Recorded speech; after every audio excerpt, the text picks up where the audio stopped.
Computer scientists in Michigan and other states are calling on the Clinton campaign to demand a recount of the votes in the swing states of Michigan, Wisconsin, and Pennsylvania. According to media reports this morning, the scientists think they have found evidence that shows voting totals in those three states were hacked or manipulated. The scientists, which includes the director of the University of Michigan Center for Computer Security and Society, tells the Clinton campaign there is a trend of Clinton doing poorly in counties that used electronic voting machines. Now, there were concerns leading up to the election about the possibility of computer hacking. Clinton's campaign has not responded to questions on whether they will request an audit. Some activists say if the Clinton camp is going to take action, they have to do it soon. The deadline to file for a recount in Wisconsin is Friday, Monday for Pennsylvania, and next Wednesday here in Michigan. Now to a story that we're breaking right here at RT America. The Green Party has launched an intent to file for a recount of votes in battleground states of Wisconsin, Michigan, and Pennsylvania. The Stein and Baraka campaign is leading a multi-partisan effort to check the accuracy of the machine-counted votes in those states. Dr. Stein says it's in order to ensure the integrity of the elections. What is your campaign doing to raise the funds for this recount? Can you give us some of the groups that are supporting this recount? So, this is sort of going out through a very diffuse grassroots network right now. And I couldn't even tell you all the groups, but I know that groups like Change.org and MoveOn.org have been very interested. But moving to Iran, and the Supreme Leader Ayatollah Khamenei has warned the United States that Tehran will definitely react if Washington renews sanctions on the country for a further 10 years. Khamenei said the nuclear deal must not be used to put pressure on his country. In another speech published on his website, Khamenei said the U.S. government breached the nuclear deal on many occasions, but did not elaborate.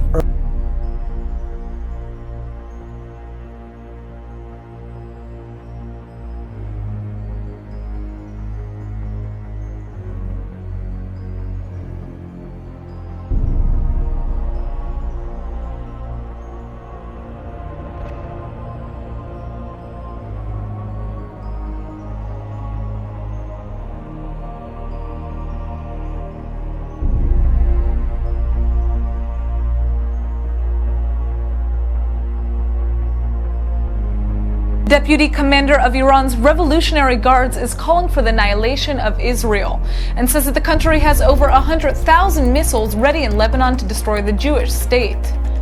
Brigadier General Hossein Salami aired the threat on Iran's state-run television channel Irib TV in the beginning of July, but his comments have just been translated from Farsi by the Middle East Media Research Institute. امروز به فضل الهی ظرفیت امحاق و محو و پروپاشی رژیم صهیونیستی بیش از هر زمان دیگری. Lebanon is the base for the Hezbollah terrorist group and is a powerful Iranian proxy that's believed to have more than 100,000 missiles in its arsenals. Salami says those missiles will be used to serve Iranian interests by, quote, striking the heart of the Zionist regime. فقط در لبنان بیش از 100,000 موشک قائم آماده پروازند تا هر زمان که اراده شود و مصلحت دیده شود و اگر رژیم صهیونیستی بخواهد با برآوردهای غلط دوباره به تکرار خطاهای گذشته دست بزند، این موشک‌ها سینه فضا را بشکافند و بر قلب رژیم صهیونیستی فرود آیند و مقدمات یک فروپاشی بزرگ را در عصر جدید فراهم آورند. Salami is also claiming that Iran itself has tens of thousands of additional missiles that are ready to wipe Israel off the map. President Obama has given the go-ahead to sell more than 100 Airbuses to Iran, the latest commercial activity with Iran since last year's controversial nuclear deal. President-elect Donald Trump has threatened to renegotiate the nuclear accord and to stop trade. Meanwhile, House Republican leaders are urging President Obama to stop taking any more actions with Iran that could reinforce the nuclear deal before he leaves office.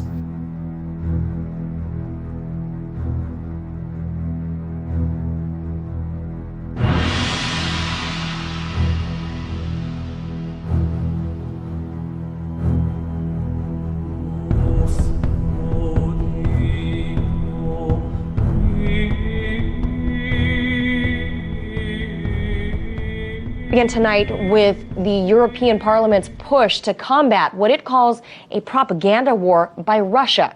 The governing body passed a resolution to, quote, respond to information warfare against Russia. The resolution names RT and Sputnik specifically, putting both news agencies on par with terror groups like ISIS. We are at war with Russia. We are on a collision course with each other, traveling faster than a jet fighter. Russia has tried to damage the EU. The enemy is pushing its narrative hard. The Kremlin wants to split Europe. It forces its information into our countries. What the Russians and extremists don't like is freedom. Russia and ISIS share the same aim. They're toxic. The European Parliament voted in favour of a temporary freeze to EU membership talks with Turkey. Lawmakers cited, quote, the disproportionate and repressive measures taken by Ankara following July's failed coup. Now, Turkey first began EU accession talks in 2005. The vote is non-binding and EU governments have yet to react to the motion. However, the move's likely to deepen the rift between Turkey and the bloc. Yesterday, ahead of the voting, Turkish President Erdogan said that whatever the outcome, it would count for nothing. Military cooperation between Russia and China is not directed against other states and in no way should be named a threat, claims Russian Defense Minister Sergei Shoigu. He's arrived in China to discuss security issues as well as prospects for military cooperation with Beijing. We're here in Beijing, where Russia's Defense Minister Sergei Shoigu is on a quick but quite an eventful visit. Russia and China do have quite a saturated relationship, including military cooperation. And Mr. Shoigu said that global security is among the key issues discussed, including, of course, the conflict in Syria. Now, this relationship between Moscow and Beijing perhaps is now attracting new players such as Turkey, because we've heard from President Erdogan, who said he's looking into joining a Chinese-Russian-led political, economic and military alliance known as the Shanghai Cooperation Organization, perhaps as an alternative to Turkey joining the European Union. It's been looking at joining the EU since 1963, but frankly hasn't been very welcome. Many analysts are saying that if Turkey was to join the SCO, it would be a massive U-turn in its relationship with the West, including the United States, including the EU, which paid Ankara 3 billion euros for its assistance to help resolve the refugee crisis,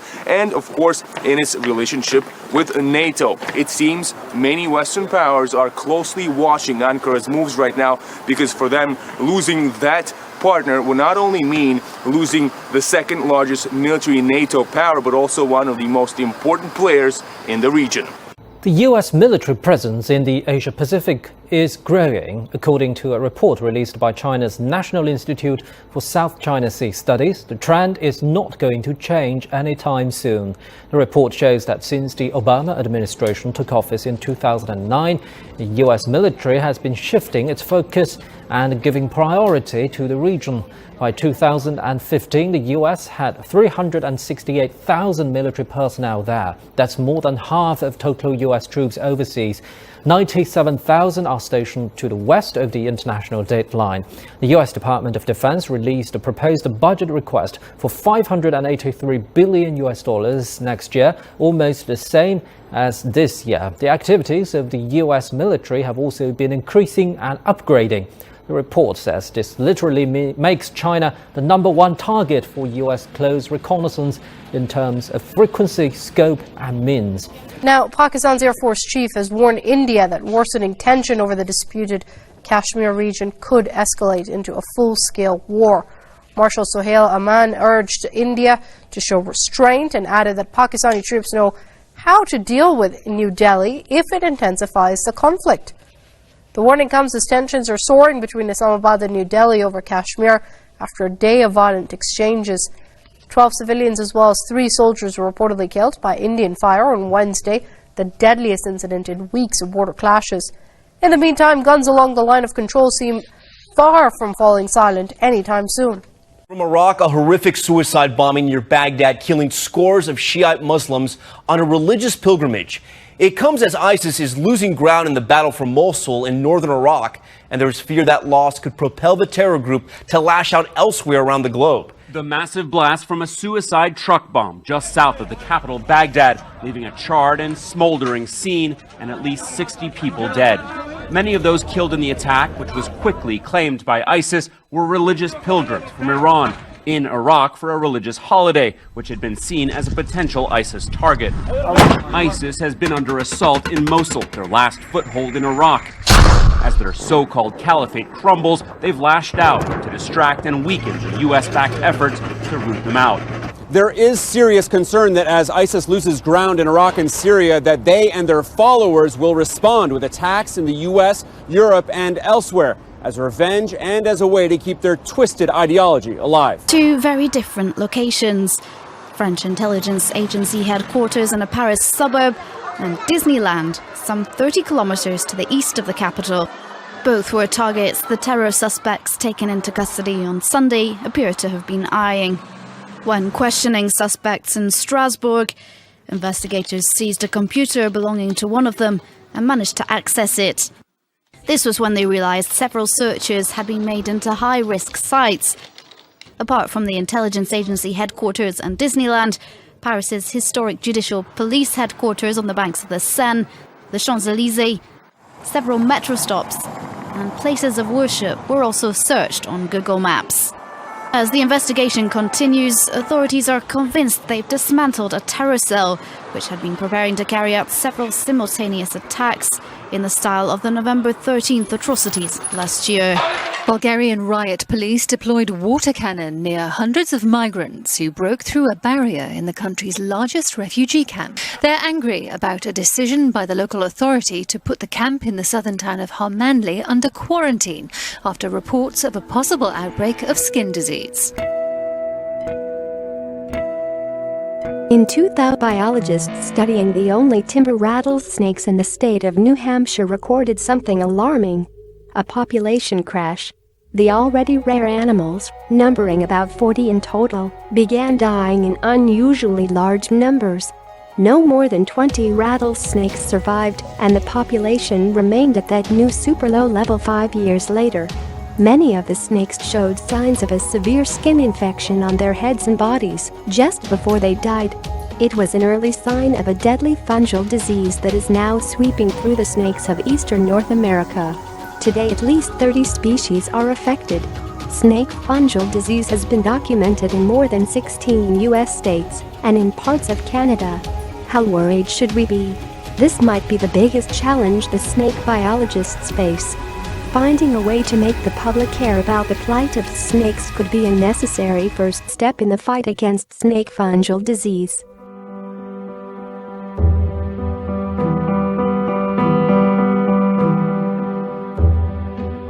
A truck carrying water arrives at a school in La Paz, Bolivia.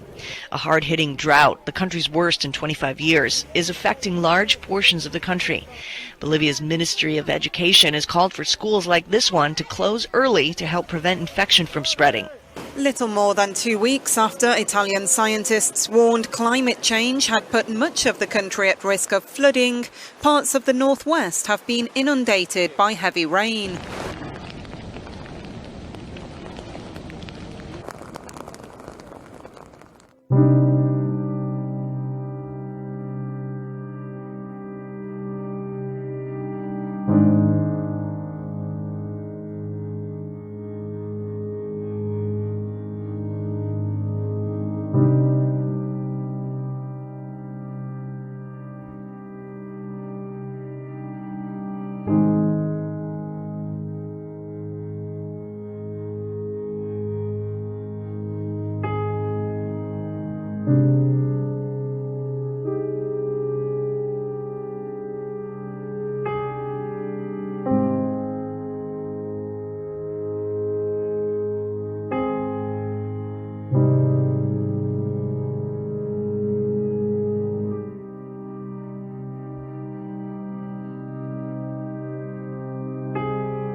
A strong earthquake in the Pacific Ocean shook the coastal region of Central America. U.S. monitoring agencies stated the quake may prompt tsunami waves as a hurricane heads for the Caribbean coasts of Nicaragua and Costa Rica.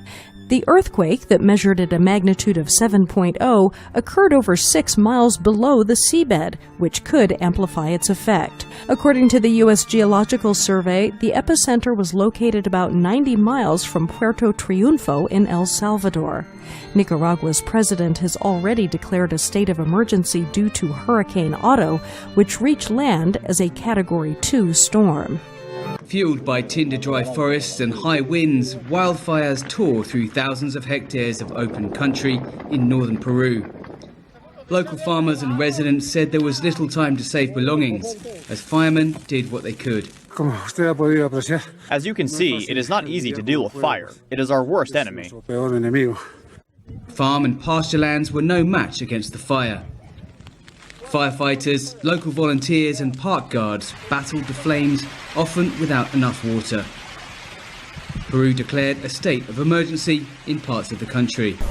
The wildfires started 3 days ago and are still tearing across central and northern Israel.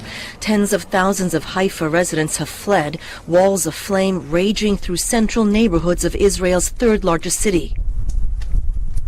The fires are burning in multiple locations, fueled by unseasonably dry weather and strong winds.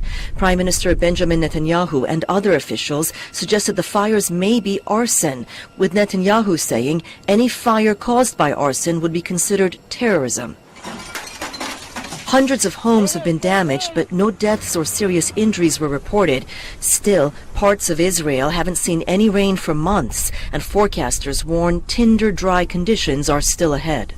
This video is wild, very dramatic. Double tornadoes. These are reported in Al-Khor, Qatar, and this was recorded right before Thanksgiving here in America on November the 23rd. And you can see that it's from a construction site, and somehow somebody contained themselves enough to take that footage, and it shows the tornadoes moving, one very established, and the one that's on the right, you can see plenty of debris that's spinning up on the ground. So, wow. I mean, what can you say? We don't know if anybody in this particular situation got hurt. Doesn't look like these guys were in any rush to get out of the way. But what a sight to see, regardless, whenever you have a double tornado. Very, very unusual. And whether they're single or double tornadoes, remember, they all stem from supercell thunderstorms.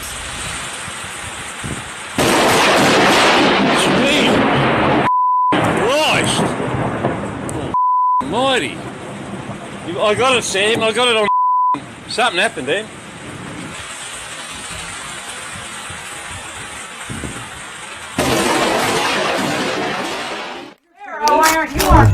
Nice. Christmas came early for Lee Haas. Delivered just in time. I thought, we got to do something. We got to do something. We can't let a human being live like this. When I first delivered to him. 2 months ago, Domino's driver Angela Wynn made her weekly delivery to Lee. Good morning, Lee. He was living in a 10-foot trailer. No heat, no plumbing, no electricity. After the death of his son, he'd given up. We'll keep you warm this winter and loved. Wynn had enough. There's no way somebody can live like that and be fine. So you just step in and you do what you gotta do. So she turned to the internet, starting a Facebook page and GoFundMe site for Lee, hoping to help a man with nowhere to go. We got donations from as far as Australia. $32,000 later. Are you ready to come home? They bought Lee a new home. This, the first time Lee has seen his new trailer. You remember when this started? Yeah. I remember I promised you we were going to help you. Inside, volunteers meet the man they vowed to help for the very first time. It's wonderful. I'm so grateful for the people doing this. Oh. Everything inside, furnished by the community. We got groceries for you already. Oh, wow. You're not going to go hungry. This place is big. This is your bathroom.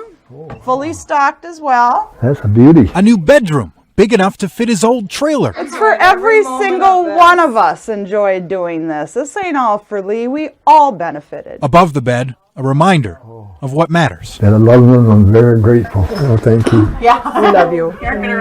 Christmas came early for Lee. And they shouted out with glee, whoopee! Thanks to now extended family. You'll go down in history. This is home for the holidays.